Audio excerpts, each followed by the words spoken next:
Well, the Otago Art Society has started a new thing this year in 2022. We're so happy to be here teaching for the first time kids' classes in the holidays at Wall Street Mall. It hasn't been done before. No. And it's just a get-together between Wall Street and the Art Society to promote arts with children.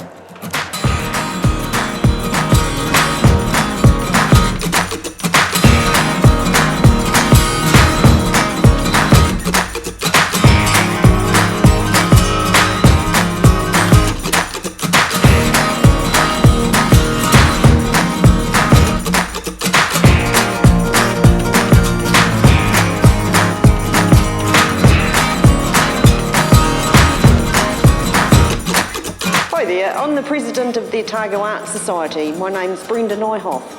We've got over 450 members now, and we're very interested in getting kids into art and promoting art around the city.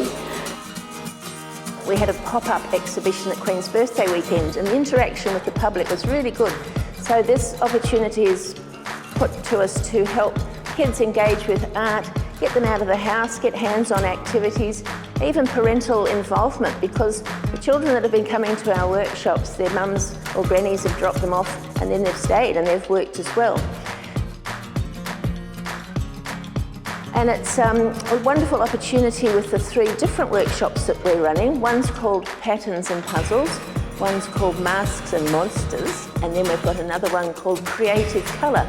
So it gives the kids a bit of opportunity to try different things and see what some of us artists from the Art Society have been doing in our own art practice. I imagine it's like living in caves. I made a monkey and it has a very furry hair on it. I love this activity because you can glue stuff and make stuff on it. It was really fun to make and I really enjoyed it, and it's probably my favourite art I've done.